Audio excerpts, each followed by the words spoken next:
Welcome aboard Tristan and Tommy's Runaway Railway. For your safety, please remain seated and enjoy the show.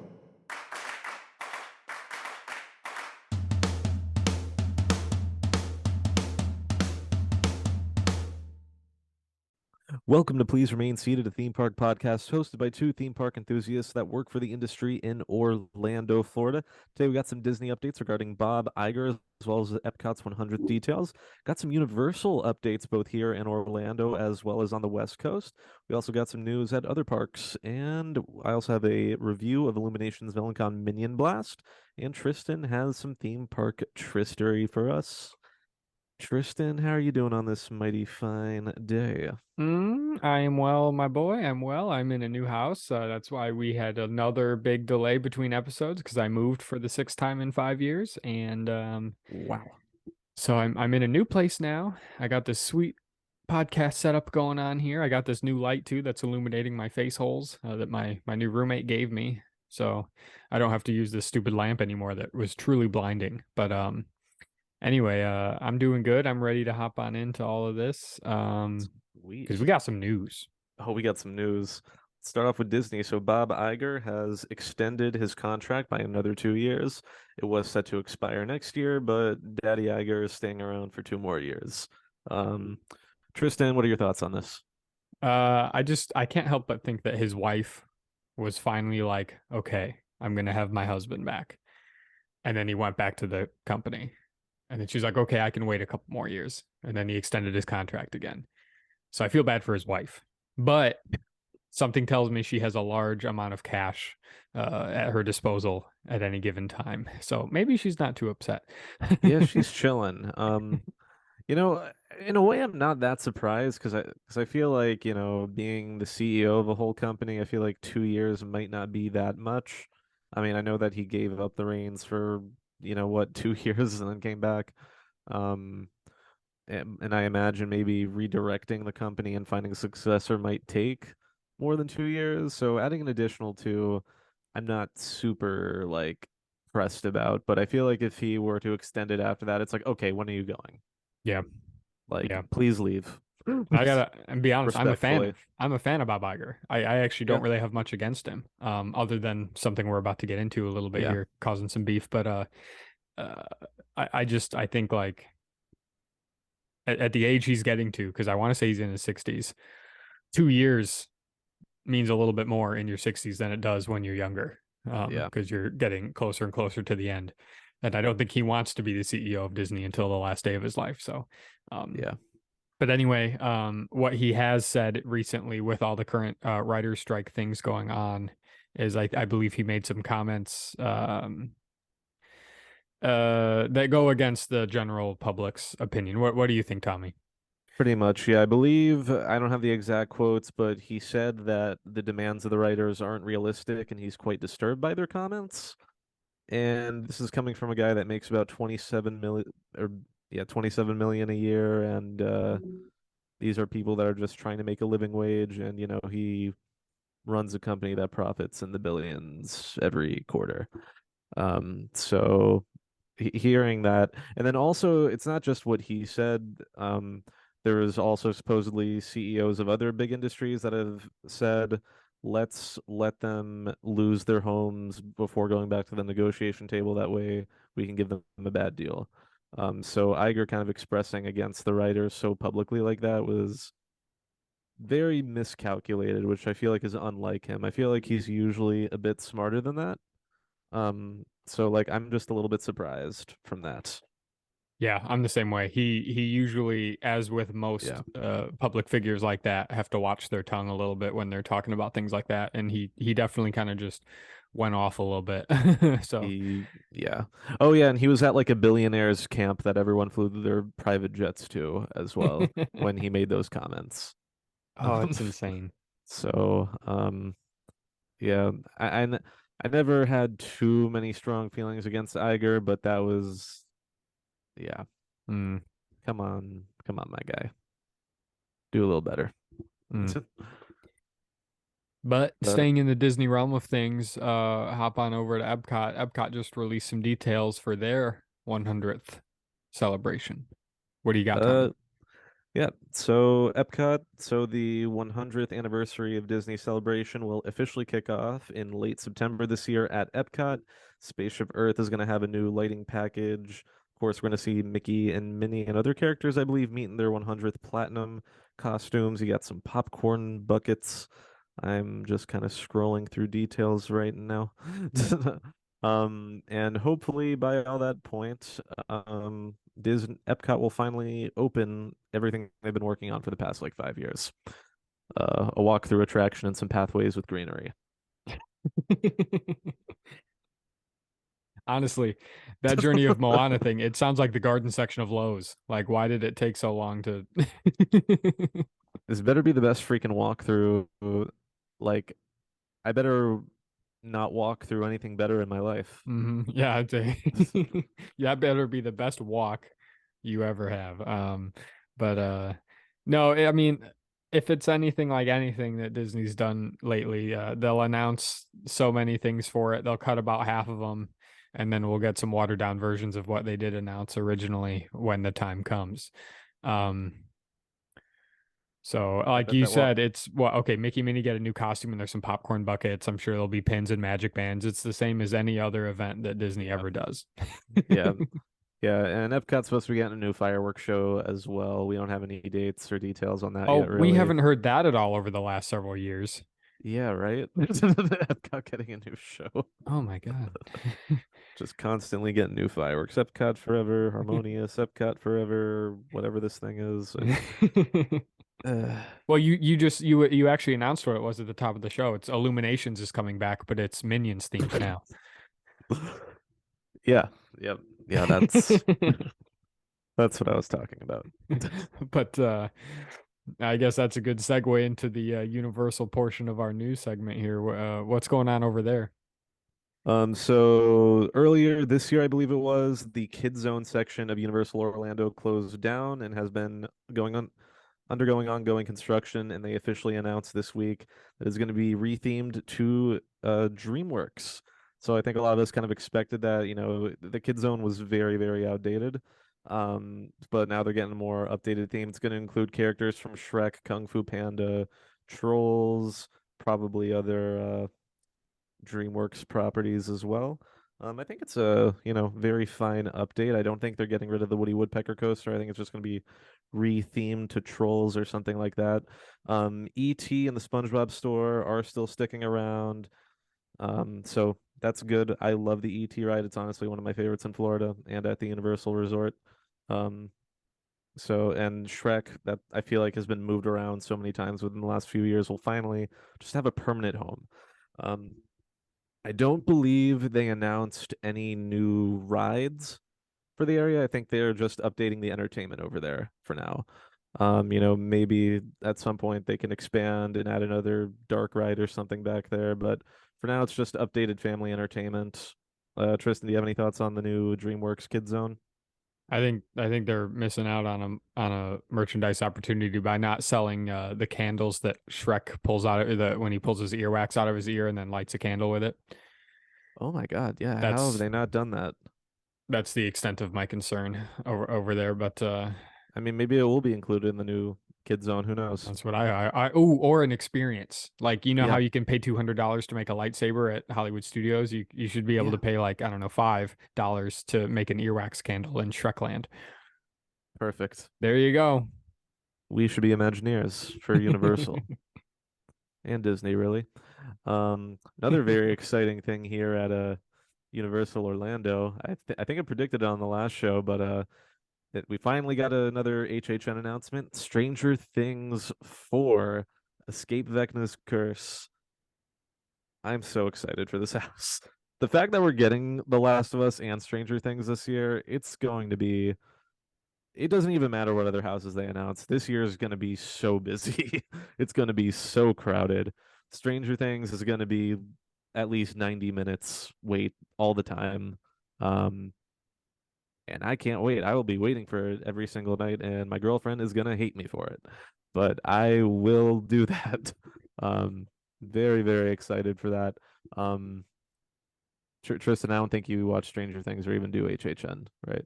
I actually did watch all of Stranger Things. Ooh, wait, you are a Stranger Things girly. What the heck? We've never talked about it. Yeah, yeah. Oh my God. Wow.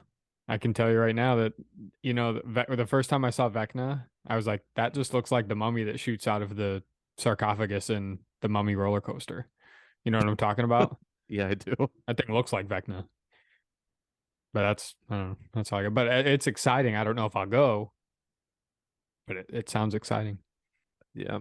The day they announced that, earlier that morning they announced they released the frequent fear passes, which I forgot to put in our notes, but they those are out for sale now, and of course prices went up since last year, like probably about $50 per pass at least, which honestly is still a pretty good deal. I got like the because it goes Rush of Fear, which just goes through September minus the weekends except for opening weekend. You got Frequent Fear, which is Sunday through Thursdays throughout the whole event plus opening weekend. You got Frequent Fear Plus, which has what do you call it? It's every week Sunday through Friday, as well as opening weekend and the final weekend, and then Ultimate Fear, which is everything. They also added more dates. It was initially only supposed to go till Halloween, but now it's going through November 4th. So they added a few more days. Um, yeah, so a lot of horror nights going to be happening. Um, it's like I can go on about, what could be coming next with the spec maps, like Universal Monsters Paris hasn't been officially announced, but that's probably going to be a thing. Um, and then other things. Anywho, Tristan, Halloween goes until November 4th now. it does apparently, which, the one thing that bums me out about that is that last year, the last, and like Horror Nights has gone into November before the pandemic. But last year, and I believe the year before it ended on Halloween, but last year when I went on Halloween and I attended the final Nightmare Fuel, which, went into midnight after the show, people were wearing, the Universal team members were wearing Christmas hats and saying Merry Christmas on our way out, which I think that's funny, being able to say Merry Christmas on, you know, November 1st, but now there's going to be a few more horror nights on, the first few days of November, so that might not be able to happen now. There's But going to be some confused Florida tourists when they leave the Magic Kingdom on November 1st, seeing all the Christmas decorations, and then they go to Universal and there's Halloween Horror Nights. yeah, Can you imagine going from a Christmas event to a Halloween event? I mean, you could have already done that going from Christmas to That's what Halloween. I'm saying. That's Yeah. possible in Central Ooh, Florida. ooh. That will be dependent on when, because I don't think Mickey's Very Merry or Jollywood Nights begin until after November 4th, though, right? Yeah, I mean, I know but the decorations, but decorations will be up. yeah. So now I kind of want to do that for vibes. Like I only got the frequent fear that goes till November 2nd. But I could probably go to the Magic Kingdom on November 1st and then attend my last Horror Nights on the 2nd, and yeah, that'll be And be fun. confused. That's just so weird. Just be very confused. Yeah, that is very weird. Something that isn't weird though is that Universal officially announced in Hollywood that they are opening a Fast and Furious roller coaster. It's supposed to be a multi-launching roller coaster, probably the West Coast Velocicoaster. It's supposed to have multiple launches and inversions. Universal hasn't officially announced any details, but there has been supposed leaks online that show different elements, like like a nice stall and dive loop, all that fun stuff. And then it's also rumored to have like drifting trains, so not like fully rotating like Guardians of the Galaxy or anything, but like kind of drift. Rumored title, Fast and Furious Hollywood Drift. Ooh. Very, very exciting addition for Universal Hollywood. I know it's a much smaller park, and they did just get a small Super Nintendo world. So that, and then this edition that they're getting, they're really popping over there. Tristan, what do you think? Yes. Yeah, yeah, Next time I go to Hollywood, California, I'm probably not going to visit Universal, unfortunately, just because there's so much stuff I haven't done over there yet, which I could spend a whole episode talking about, mostly yeah. Disney related things. Um, No, but it's I cool. When you said Velocicoaster of the West, East, Northeast, Southwest, West Coast, I was like, whoa, that'd yeah. be cool. They need something over there. They definitely do need something like that because Universal over there is so small. And honestly, unless it's as epic as it could be, I honestly don't really have any reason to go to Universal Hollywood. Like we have everything they have over. Well, I mean, we don't have Super Nintendo World yet, but once we do, it is going to be a lot bigger and better here. Um, and then just, there's so much other stuff to do in California. So yeah. Anyways, other news in the world of theme parks. Cedar Point has teased on August 1st, they're going to make an announcement about Top Thrill Dragster. Of course, that ride closed in 2021 due to an incident that sent a woman waiting in line to the hospital. And this year and it was completely closed last season. And this year, there's been a lot of construction going around it. There's a huge footer that a lot of people are suspecting is going to be what do you call it? A spike for a potential swing launch, so potential layout change. But the details of any potential layout change might be happening on October, or why am I saying October? August 1st, which will be a few days or a week or so after this is published. Tristan, what are you thinking about Top Thrill Dragster? I chickened out the one time I was at Cedar Point when it was its former version. So I've never been on it. It looks scary. I don't even know if I'd go on it now, to be honest. Yeah. It's like I'm very sad that I never got to ride the original Top Thrill Dragster. Like thankfully I was able to ride King Ka last year at Six Flags Great Adventure, so like, you know, a bigger version of it with an extra hill. But I know there are a lot of enthusiasts that say they still prefer Dragster because it only had a lap bar, where King Ka has a shoulder restraint. Mm. But I mean, either way, a launch of that magnitude on those rides it's insane. So whatever it is, whether it's gonna be a layout change or not, I feel like it would be. I mean, I don't want to sound a little too greedy, but if there's not at least some kind of layout change, I feel like it's gonna be a little disappointing. Like, I honestly don't even care if it's a swing launch, but like an extra hill or something. I don't know. Um, but anywho, we'll find out more details later. And then on our last bit of theme park news, a $2 billion park in Oklahoma is being constructed right now, set to open in 2026. Tristan, what are your thoughts on Oklahoma getting a theme park? Oklahoma. 100. I got some details here in the article. First of all, good for Oklahoma. They don't got Yeah, nothing over there. they really don't, man. It's like the West's version of Ohio. Just a terrible place. Yeah. Massive $2 billion Americana themed amusement park opening in 2026. You know, here's a piece of Disney history that I don't think I've talked about on the show, but Disney's America was a theme park that was going to open at one point in time under Michael Eisner. Um, and that's its own topic. But anyway, I think it's very interesting that there's going to be an Americana themed amusement park opening. Supposedly, according to this headline, um, designed by a team including more than 20 former Disney parks builders and Imagineers. Wow. So, I mean, it's probably going to be pretty darn cool. It's going to I be wonder if it's any of the located. ones that got Chapek'd out. Chapek's actually going to be the president of it. They haven't announced the name of the park yet, but it's going to be called Chapek Land. So get ready. Good. Oh gosh, I got so many ideas, but I'm going to keep it to myself. So yeah. Oh, it actually does have a name: American Heartland Theme Park and Ooh, Resort. okay. Oklahoma State Representative Rusty Cornwell said someone's name is That's Rusty that's his Cornwell.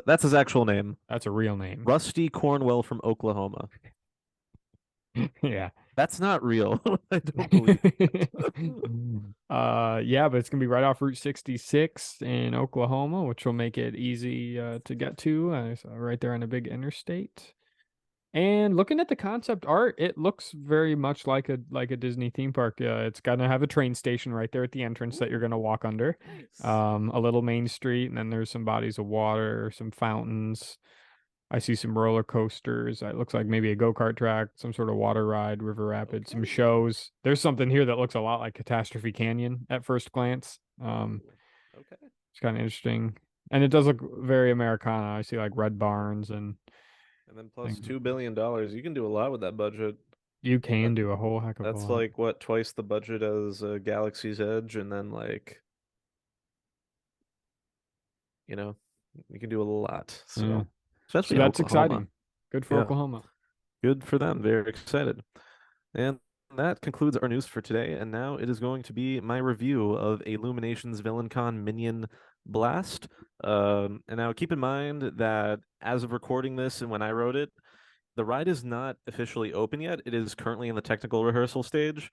So there might be some bugs and things that still need to be worked out with the attraction. But anyways, Illumination's VillainCon Minion Blast is a moving walkway shooter attraction based on the villains of Despicable Me and Minions franchises. It replaced Shrek 4D, which closed at the beginning of 2022, and it's located in Minion Land on Illumination Avenue, which used to be known as Production Central. So, kind of around Rip Ride Rocket for those familiar with Universal Orlando geography. Um, the experience starts when you enter the queue. The Universal team members are wearing event staff shirts, which when I first went, I thought it was like the, technical rehearsals were the event, but then I realized that this is Villain Con. So it's like a villain convention. So it's actually like themed, which is a little clever. And then something else that I really like that the team members do is that they'll say, "Have a terrible time, villains," which I really like that, they're not going to be that nice to you. I feel like there needs to be more theming that involves people not being nice. It also kind of fills that void where Shrek 4D in the pre-show, the team members used to talk about how they're going to torture you. So, I like that they still have that little bit of spunk. You go through some outdoor queues with some switchbacks, not heavily themed, but the entranceway is really cool. There's screens around. There's like a telecast, news report talking about how VillainCon is coming to Universal Orlando. Pretty cool stuff. And I remember there was a funny note that I noticed in the thing where he said Universal just got a little more evil, which might be hard to believe. Have you seen the parking prices? Which I'm like, that's pretty funny and clever. But I'm also like, wait a minute. You're trying to make you charging us for parking too much. You're trying to make a joke out of it, but you're still doing. Don't I mean, I get free parking, so it doesn't affect me, but I'm like, I'm not buying it. Not in this economy. But anyways, once you enter the indoor portion of the queue, like like the indoor queue portion is like a villain con convention, and it's pretty cool. They hand you a gun, and it is not connected to anything. It's free holding, because you are going onto a moving walkway. Um, so it's not attached to anything like on Men in Black or Buzz Lightyear. Um, and I think throughout the attraction there is some decent theming and lighting, but everything you shoot, it's pretty much on a screen. It's all screen based, and wherever you aim on the screen, you can tell where you're aiming at least, which is pretty nice. Like when the guns point at the screen, like you'll see a logo and like it'll move around with your gun, which is really nice. One of the weird things with this attraction though is when I was on it, at one point it stopped. And if you're riding like an Omni Mover or not even an Omni Mover, just any attraction and it stops and you have to please remain seated, it's like, it's fine. You're just chilling, sitting there. Um, but then like when a moving walkway attraction stops, I personally feel kind of awkward just standing there. Because like, you kind of have to stand in place because it can move at any moment, and it might mess with the ride if you move out of place or something. But you're just kind of standing there, and I feel like some people might have the urge to like try to walk towards an entrance or exit of the ride, which I'm sure there's a team member watching cameras that would then go on the intercom saying, "Hey, stay in your spot," and it would just be really uncomfortable for everyone. So I'm excited to see that happen for them. And then a glitch that I experienced. So when the ride stops, it doesn't allow you to shoot anymore, as it shouldn't, because then you could cheat and just keep getting points. Um, but I was like in between the scenes. So when the ride started moving again, my gun didn't activate until I passed through the next scene when there's people around me that were still able to shoot. So I don't know if that was because I was in between scenes or it just glitched reactivating or what, but I'm sure that's like some of the glitches that they're trying to work out while they're still in technical rehearsals because it is set to open this summer, but it's already almost August. So I don't know if it's officially going to open in September. They haven't officially announced the date, but it is in the soft opening phase, which is kind of interesting because I feel like, when Velocicoaster was having its previews and technical rehearsals, like they had an opening date set. But I think with this having new Bluetooth technology with the guns and everything, it's just taking a little bit longer to figure out certain things. The only other glitch that I experienced, I noticed, I think I only noticed it on one screen, but there was one screen that was lagging a bit. Like, if you're like playing like an online video game and it freezes up a little bit, you've probably seen that. But this is also at a $1 billion amusement park, so it's not the best look in my opinion. Um, but overall, I think the attraction's pretty cute. I don't think it's terrible. I don't hate it, but I think the choice of having a moving walkway attraction is interesting. I don't know if too many people are going to be pleased with waiting in a long line just to go on a moving walkway attraction versus any other kind of ride, especially if they have a glitchy experience. I only waited, 25 to 30 minutes. It may have been closer to 30, and it was posting 45. I personally didn't mind just because I wanted to see what it was like, but I could see other people getting really annoyed with it. Um, and in addition to this attraction opening, and right now Universal Orlando is updating their Kid Zone. I feel like Universal, like the original Universal Park, is really lacking on major additions. Because you go right next door to Islands of Adventures, the last two rides they opened were Velocicoaster and Hagrid's, literally two of the best roller coasters in the world. The last two rides that Universal Orlando got were Fast and Furious Supercharged and Race Through New York starring Jimmy Fallon. And those were over 5 years ago. They did get what do you call it? That Born Stunt Spectacular in 2020, um, which is really awesome. But like they haven't had like a major e-ticket. They haven't had a major e-ticket ride open in almost 10 years, which was Escape from Gringotts. So I'm hoping after Epic Universe, after Kid Zone, Universal gets something big because they really need it. And I love Universal. You all know this, but the original park, for the things that they have, they need something big there. And this, while it's cute and I don't hate it, eh, that's kind of how I feel about it.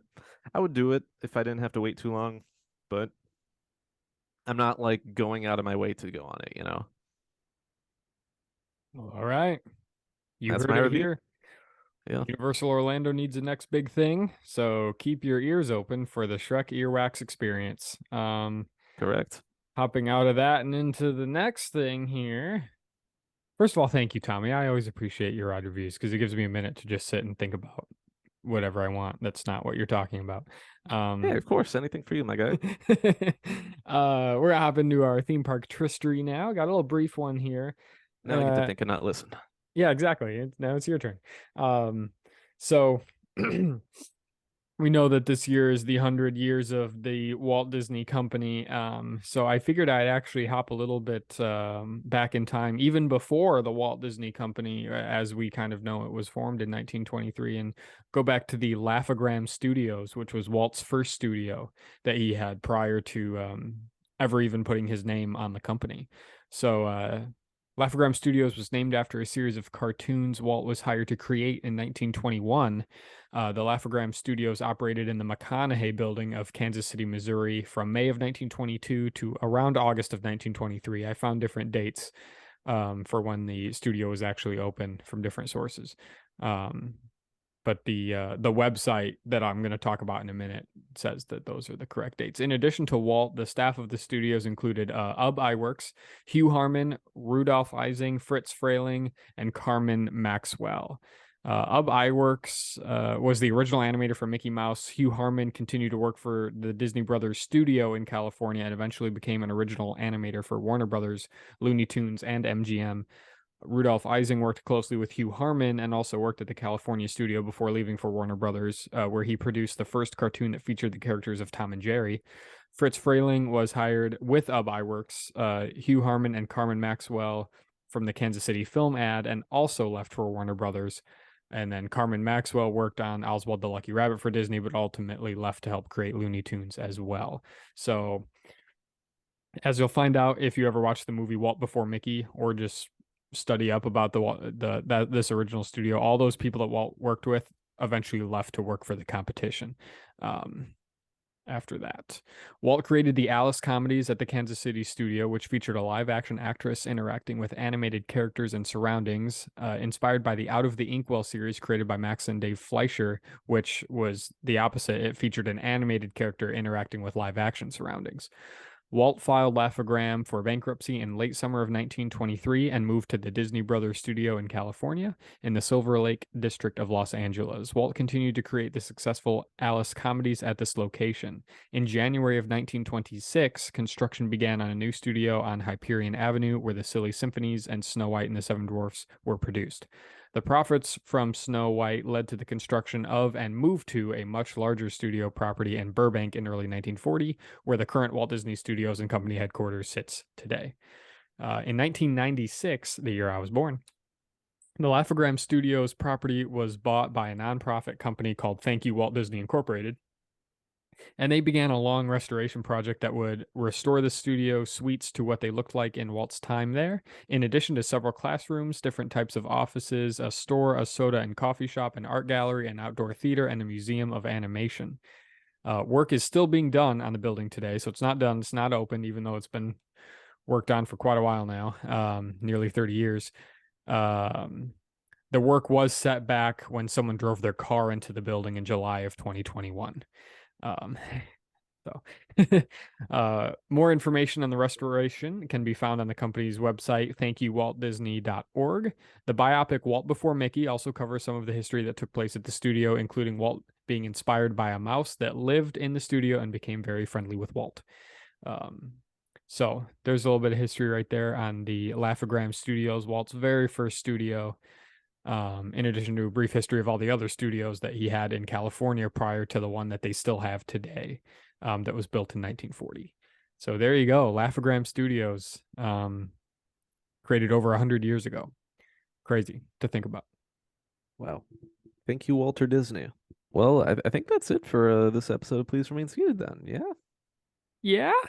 Yeah, why not? Thank you guys so much for listening. Hope you guys enjoyed. If there's anything that we didn't cover that you'd like us to talk about, let us know. If you enjoyed Minion Blast, let me know. Or if you hated it. Or if you have any other ideas of anything we said today. What do you think is going to be the next HHN house? Shrek Earwax. Follow us on Facebook, Twitter, yeah. Instagram, subscribe on YouTube. You can donate to our show for as little as $3 a month. That's half of a Starbucks drink. We do appreciate that because we put this out for free. And check out our Not Safe for Work comedy podcast, Two Useless Organisms. Bye.